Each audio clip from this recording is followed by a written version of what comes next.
സ്ത്രീ സുരക്ഷയിൽ കേരളം ലജ്ജിച്ച് തല താഴ്ത്തേണ്ട അവസ്ഥയാണ്. ഏതൊരു വാർത്ത എടുത്താലും ഇപ്പോൾ നോക്കൂ, 5 വർഷം കൊണ്ട് 60-ലേറെ പേർ ഒരു കുട്ടിയെ പീഡിപ്പിക്കുക. 18 വയസ്സാണ് കുട്ടിയുടെ പ്രായം. ഇപ്പോൾ 13 വയസ്സ് മുതൽ 2019 മുതൽ ഈ കുട്ടിയെ പീഡനത്തിന് ഇരയാക്കുന്നു എന്നുള്ള വലിയൊരു വെളിപ്പെടുത്തലാണ് ഈ കുട്ടി ഇപ്പോൾ നടത്തിയിട്ടുള്ളത്. ഇതിനോടൊപ്പം നമ്മൾ നോക്കിക്കാണുകയാണെങ്കിൽ ഒരുപാട് പീഡനങ്ങൾ, വാളയാർ കേസ് ഉൾപ്പെടെയുള്ള സാധനങ്ങൾ കേരളത്തിലാണ്. നമ്മൾ ഇന്നലെ ചർച്ച ചെയ്തൊരു കാര്യമുണ്ട്, അതിൽ പറയാതെ പോയൊരു കാര്യമുണ്ട്. കേരളത്തിൽ തന്നെ ഇടുക്കിയിലുള്ള വണ്ടിപ്പെരിയാർ ഒരു പെൺകുട്ടി പീഡനത്തിനിരയായി. അതെ അശോറ. അപ്പോൾ ആ കുഞ്ഞിന്റെ ആ പീഡനവുമായി ബന്ധപ്പെട്ട് അതിനെ വൈറ്റ് വാഷ് ചെയ്യാൻ പോയ ആളാണ് നമ്മൾ ഇന്നലെ പറഞ്ഞു വെച്ച മറ്റേ കക്ഷി. അപ്പോൾ ഇത്തരത്തിലുള്ള പീഡനങ്ങൾ, നമ്മൾ അതിലേക്കല്ല വരുന്നത്, ഇത്തരത്തിലുള്ള പീഡനങ്ങളാണ് കേരളമാണോ എന്ന് ചോദിക്കുന്ന അവസ്ഥയിലേക്ക് ഈ കാര്യങ്ങൾ പോകുന്നത്. കേരളമാണ് എന്നാണല്ലോ നമ്മൾ പറയുന്നത്. നമ്മൾ ഇന്നലെ കണ്ട ഒരു ഹെഡിങ് ആണ് കേരളമാണോ. നമ്മൾ പറയുന്ന സ്ത്രീ സുരക്ഷ, ഇവിടെ കേരളത്തിൽ ഭയങ്കര സ്ത്രീ സുരക്ഷയാണെന്ന് പറയുന്നു, സ്ത്രീകൾക്ക് പ്രൊട്ടക്ഷൻ കൊടുക്കുന്നു എന്ന് വനിതാ ശിശുക്ഷേമ വികസന മന്ത്രി വരെ കഴിഞ്ഞ ദിവസം ഹണി റോസിന്റെ കേസിൽ നമ്മളിപ്പോൾ അഭിപ്രായം പറഞ്ഞ് കണ്ടു. പക്ഷെ അതിനൊക്കെ മുമ്പ് ഇവിടുത്തെ സ്ത്രീ സുരക്ഷയായിട്ട് ബന്ധപ്പെട്ട് കുറേ കാര്യങ്ങൾ സർക്കാരുകൾ കാണാതെ പോകുന്നുണ്ട്. ഇപ്പോൾ ഈ പറഞ്ഞ വാളയാർ കേസ് നമുക്കറിയാം, എങ്ങും എത്താതെ പോയി. അല്ല, അവസാനം CBI വന്നപ്പോഴാണ് ഇപ്പം അതിൻ്റെ കുറച്ചും കൂടെ കാര്യങ്ങൾ നമ്മൾ അറിയാൻ തുടങ്ങിയത്. പ്രതിപട്ടികയിൽ വന്നു. ഒരു നിയമം വെച്ച് കേസെടുക്കുമ്പോൾ അത് ചെയ്യാൻ കേരള പോലീസിനും പറ്റണം. അതുപോലെ തന്നെ വണ്ടിപ്പെരിയാറിലെ കേസ്, ഇതിനകത്ത് പ്രതിയെ ശിക്ഷിക്കാതെ വിട്ടു. എന്നിട്ട് അവരിപ്പോൾ ഇറങ്ങിക്കഴിഞ്ഞപ്പോൾ അതിന് വൈറ്റ് വാഷ് ചെയ്യുന്നത് കാണുന്നു. ഇതൊക്കെ അന്വേഷണത്തിൽ വരുന്ന പാളിച്ചയാവാം, അല്ലെങ്കിൽ അത് എന്ന് പറഞ്ഞാൽ നമ്മൾ ആഭ്യന്തര വകുപ്പിൽ വരുന്ന പാളിച്ചകൾ. ഈ കഴിഞ്ഞ ദിവസം അതിനേക്കാളും നമ്മൾ ഞെട്ടിച്ചൊരു വാർത്തയായിരുന്നു, സ്ത്രീ ശിശുക്ഷേമ സമിതിയുടെ തന്നെ ഒരു ശിശുഭവനിലെ ഒരു കുഞ്ഞിനെ ജനനേന്ദ്രിയത്തിൽ മുറിവുണ്ടാക്കി എന്നും പറഞ്ഞിട്ട് വാർത്ത. ഇതൊക്കെ നമ്മുടെ കേരളത്തിൽ ഇങ്ങനെ കുഞ്ഞുങ്ങളുടെ പേരിൽ നടക്കുന്ന വാർത്തകൾ സ്ഥിരം നമ്മൾ കാണുന്നുണ്ട്. ഇത് നോക്കൂ, ഇത് ഈ കുട്ടി പരാതിയുമായിട്ട് ഇത് അറിയുന്നതിൻ്റെ ഒരു രീതിയുണ്ട്. ഇത് 2019 മുതലാണ് ഈ കുട്ടിയെ പീഡിപ്പിക്കുന്നത്. ഈ കുട്ടിയെ ആദ്യമായിട്ട് പീഡിപ്പിച്ചത് കാമുകനാണ് എന്ന് പറയുന്നു. ഈ പേരിൽ ഇവരെ 5 പേരെ അറസ്റ്റ് ചെയ്തിട്ടുണ്ട്. കൂടുതൽ അറസ്റ്റുകൾ വരുമെന്നും പറയുന്നു. അറസ്റ്റ് ചെയ്യപ്പെടണം, നിയമത്തിന് മുൻപിൽ ഈ കാബാലികന്മാരെ ഒക്കെ ശിക്ഷിക്കണം എന്നുള്ളതാണ് സാധാരണ ഒരു മലയാളി എന്നുള്ള രീതിയിൽ നമ്മളെല്ലാവരും കാണുന്നത്. അല്ലെങ്കിൽ മലയാളി എന്നല്ല, ഒരു മനുഷ്യൻ എന്നുള്ള രീതി. ആവർത്തിക്കപ്പെടാതിരിക്കാൻ ശിക്ഷ തന്നെ പറ്റുള്ളൂ. ഈ സമഖ്യയുടെ സൊസൈറ്റി, സമഖ്യയുടെ അടുത്താണ് ഈ കുട്ടി ആദ്യം ഇത് വെളിപ്പെടുത്തുന്നത്. ഇവിടുന്ന് ശിശുക്ഷേമ സമിതിയെ അറിയിക്കുന്നു. സൈക്കോളജിസ്റ്റ് വഴി അറിയുന്നു. നമ്മൾ നോക്കേണ്ടത് കേരളത്തിന്റെ പുറത്ത് ഇത്തരത്തിലുള്ളൊരു സംഭവം ഉണ്ടായി എന്ന് അറിഞ്ഞ് കേരളത്തിൽ ഒരു അപ്രഖ്യാപിത ഹർത്താൽ ഉണ്ടായ ബേക്കറിയൊക്കെ എല്ലാം പെട്ടെന്ന് അടച്ചിടുന്ന ഒരു സംഭവം, പെട്ടെന്ന് ഒരു ഹർത്താൽ വന്നു. ബേക്കറി ഫുഡ് മോഷ്ടിച്ചു എന്നൊക്കെ പറഞ്ഞിട്ട്. അപ്പോൾ ഞാൻ ആ ഹർത്താലിന്റെ ഒരു ഭാഗമാണ്. ഞാൻ വണ്ടി ഓടിച്ചു പോകുമ്പോഴാണ് പെട്ടെന്ന് ഹർത്താലാണെന്ന് പറഞ്ഞിട്ട് എനിക്ക് പോകാൻ പറ്റാത്ത രീതിയിൽ ഞാൻ കാറ് മാറ്റിയിടുന്ന ഒരു രീതി ഉണ്ടായിരുന്നു എൻ്റെ ഫാമിലിയായിട്ട് പോകും. അതുകൊണ്ട് എനിക്ക് നല്ല ഓർമ്മയുണ്ട്. ഇത്തരത്തിലുള്ള പ്രതികരണത്തിലേക്ക് വരുന്നില്ല എന്ന് കാണുമ്പോൾ അതെല്ലാം നോക്കിക്കാണേണ്ടതാണ്. ചില ആളുകളോട് മാത്രമാണ്, ചില രീതികളോട് മാത്രമാണ് ഈ പറയുന്ന പോലെ അത്തരത്തിലുള്ള അനുഭവങ്ങൾ ഉണ്ടാവുമ്പോൾ ഈ പറയുന്ന പോലെ ഹർത്താലുകൾ ഉൾപ്പെടെയുള്ള കാര്യങ്ങൾ വെച്ച് പ്രതിഷേധിക്കുക എന്നുള്ള അവസ്ഥയിലേക്ക് കേരളം എത്തിയിട്ടുണ്ട്.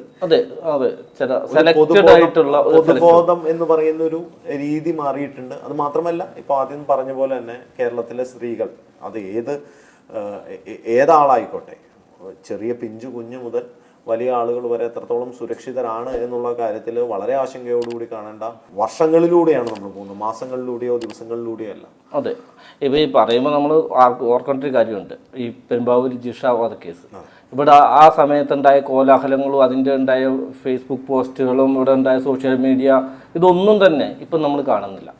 എന്ന് പറഞ്ഞാൽ അതായിരുന്നു കേരളത്തിലെ അവസാനത്തെ സ്ത്രീ പീഡനം എന്ന് തോന്നും ഇവിടെ ചിലരുടെയൊക്കെ ഇത് കണ്ടു കഴിഞ്ഞാൽ. മാധ്യമങ്ങൾ തന്നെ നമ്മളിപ്പോ പറഞ്ഞ പോലെ ഹണി റോസിന് പറ്റിയ അപമാനം, അതിനു മുമ്പ് ഒരു ഡയറക്ടർ ഇവിടെ വന്ന ഒരു ബംഗാളി നടിയോട് കാണിച്ച ഒരു വിവേചനം, അല്ലെങ്കിൽ ആ രീതിയിലുള്ള ഒരു സമീപനം, ഹേമ കമ്മീഷൻ റിപ്പോർട്ട്, ഇങ്ങനെ വൻതോതിലുള്ള വലിയ ആളുകൾക്ക് പുറകെ സെലിബ്രിറ്റികളുടെ പുറകെ പോകുന്ന ഒരു വാർത്ത സൃഷ്ടിക്കുന്ന ഒരു സ്ത്രീ സുരക്ഷയ്ക്ക് മാത്രമാണ് ജാഗ്രത കാണുന്നുള്ളൂ എന്ന് പറയുന്നത് ഇതിൻ്റെ അകത്ത് വലിയൊരു തെറ്റാണ്. അതെ, ഇവിടെയുള്ള ഓരോ സ്ത്രീക്കും സുരക്ഷിതരായിട്ടിരിക്കാനുള്ള അവകാശമുണ്ട്. നമ്മുടെ സർക്കാരും സംവിധാനങ്ങളും അതിനുവേണ്ടി ചെയ്യണം. അല്ലാതെ എന്താ പറയുക, വേഷം അല്ലെങ്കിൽ അവർ മദ്യപിച്ചിരുന്നു, ഇങ്ങനത്തെ കുറേ കാരണങ്ങൾ പറഞ്ഞിട്ട് സുരക്ഷിതരാവാതെ ഇരിക്കാൻ സ്ത്രീകൾക്കുള്ള സ്ത്രീകളെ സുരക്ഷിതരാകരുത് എന്നെവിടെയും പറയുന്നില്ല.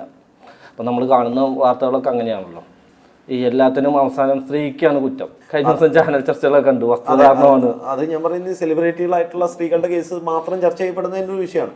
ഇത് നമ്മൾ നോക്കി കാണേണ്ട ഒരു കാര്യം എന്ന് വെച്ച് കഴിഞ്ഞാൽ, ഇപ്പോൾ 2019 മുതലാണല്ലോ ഇപ്പോൾ നമ്മൾ ചർച്ച ചെയ്യപ്പെടുന്ന ആ ഒരു ദളിത് പെൺകുട്ടിയെ 60ഓളം പേര് 5 വർഷം കൊണ്ട് പീഡിപ്പിച്ചത്. ഇത് 2025 ജനുവരി ആദ്യ ആഴ്ചയിലാണ് ഇത് പുറത്തു വരുന്നത് വാർത്തയായിട്ട്. അപ്പൊ ഇത്രയും നാളും എന്തുകൊണ്ടൊരു ജാഗ്രത ഉണ്ടായില്ല?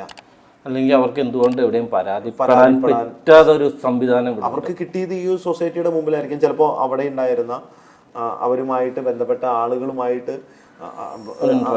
ഇന്ററാക്ഷനിൽ ആ കുട്ടി തുറന്നു പറഞ്ഞതാവാം. ആ ഇന്ററാക്ഷൻ ചെയ്ത ആളും നല്ലൊരു വ്യക്തിയായിരിക്കാം, അല്ലെങ്കിൽ നല്ലൊരു ആളായതുകൊണ്ട് തന്നെയാണ് അതിൻ്റെ ബാക്കിയുള്ള കാര്യങ്ങളെല്ലാം കൃത്യമായി ഒരു വിവരം പുറത്തേക്ക് വന്നത്. അല്ല, നമ്മുടെ ഇപ്പോൾ സ്കൂളുകളിലൊക്കെ ഈ സൈക്കോളജിസ്റ്റുമാരെയൊക്കെ കരാറടിസ്ഥാനത്തിൽ വെച്ചിട്ട് ഇങ്ങനത്തെ വിവരങ്ങൾ ശേഖരിക്കാനൊക്കെയുള്ള സംവിധാനങ്ങൾ ഉണ്ടാക്കിയിട്ടുണ്ട്. പക്ഷേ അതൊന്നും പ്രാവർത്തികമല്ല, അല്ലെങ്കിൽ പ്രാക്ടിക്കലായിട്ട് നടക്കുന്നില്ല എന്നുള്ളതിൻ്റെ ഏറ്റവും വലിയ തെളിവാണ് കുറേ ഫണ്ട് ചെലവാക്കുന്നത് മാത്രമാണ്.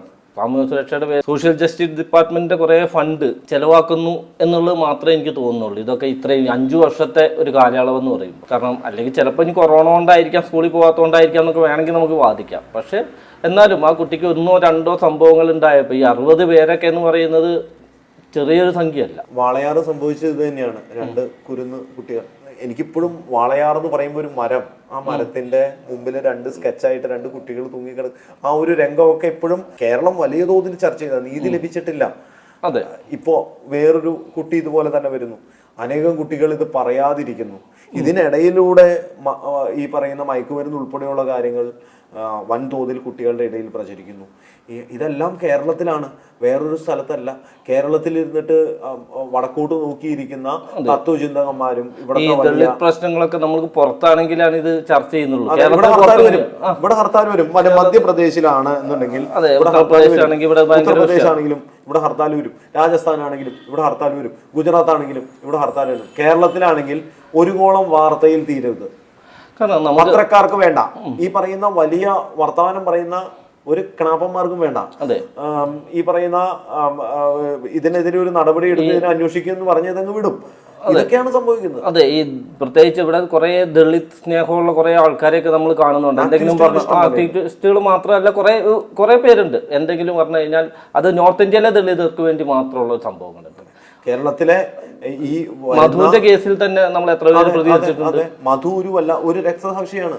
ഒരു ആൾക്കൂട്ട കൊലപാതകത്തിലൂടെ മധുവിനെ ലോകം മുഴുവൻ അറിഞ്ഞു.